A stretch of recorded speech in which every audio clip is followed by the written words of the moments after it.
अगर कोई दोषी है तो इस देश का गृह मंत्री दोषी है और इस देश के गृह मंत्री अमित शाह का भी इस्तीफा ले लेना चाहिए।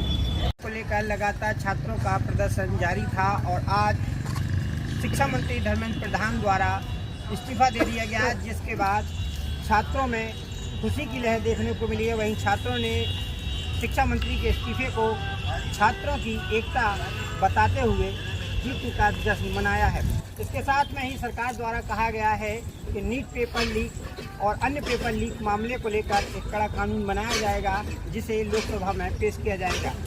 सवाल ये है कि शिक्षा मंत्री के इस्तीफे और कड़े कानून के बाद भी क्या अब दिल्ली के जंतर मंतर पर चल रहे छात्रों के प्रदर्शन को अब विराम मिलेगा या उनका प्रदर्शन जारी रहेगा। हमारे साथ में झांसी में सियासी चौक में बात करने के लिए कुछ लोग मौजूद हैं। क्या नाम है आपका? मेरा नाम है मंत्री, जिस तरीके से लगातार छात्रों का जो प्रदर्शन चल रहा था जंतर मंतर पर, आप भी शायद वहाँ गए हुए, तो क्या लग रहा है कि अब जो तरीके से शिक्षा मंत्री द्वारा धर्मेंद्र प्रधान द्वारा इस्तीफा दे दिया गया है, इसके साथ में सरकार द्वारा कहा गया है कि पेपर लीक मामले को लेकर एक कड़ा कानून बनाया जाएगा, तो क्या लग रहा है कि छात्रों को अपना प्रदर्शन समाप्त कर देना चाहिए या उनका जारी रहना चाहिए? सर्वप्रथम आप रवि जी आपके चैनल से के माध्यम से उन सभी नौजवान साथियों का मैं बधाई देता हूं। बधाई के पात्र हैं वो, तो उनके साथ साथ उतने ही बधाई के पात्र उनके वो माँ बाप हैं जिन्होंने अपने बच्चों को उस आंदोलन में पहुंचाया।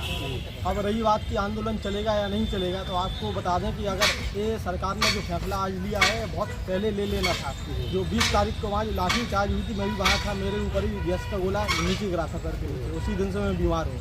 अगर ये उस दिन ले लेते, उससे पहले ले लेते, तो आज ये हालात देश के नहीं होते। मैं तो कहना चाहता हूँ कि धर्मेंद्र प्रधान का इस्तीफा ठीक है, लिया है, उनकी मांग थी, हमने लिया, ले लिया।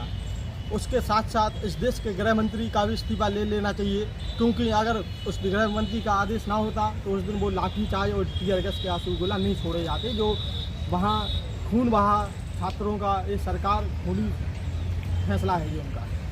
तो क्या लग रहा है कि अभी प्रदर्शन जिस तरीके से अभी देखा गया है कि पीडीपी के नेताओं द्वारा अभिजीत के द्वारा 2 मांगे 3 मांगे और मांगी रखी गई हैं और उन पर अभी मंथन किया जा रहा है। ये 2 मांगें जो मांगी गई हैं, उसमें मेरी मांग ये भी है कि हमारे जो छात्र वहाँ हुए हैं, जो गिरफ्तार हो चुके नीट के आत्महत्या कर ली, उनमें 1-1 करोड़ रुपये का उनका मुआवजा हो।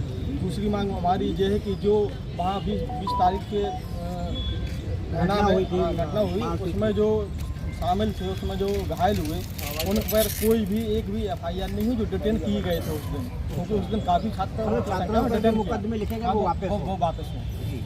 इसके साथ में एक मांग और की गई कि जो दिल्ली पुलिस द्वारा जो बर्बरता की गई उस पर माफ़ी मांगे। जी, उस पर माफ़ी मांगे और हम नौजवान साथी आज भी एक आवाज़ फिर से उठाएंगे कि इस बर्बरता के लिए। चलिए, हमारे साथ में और भी लोग हैं।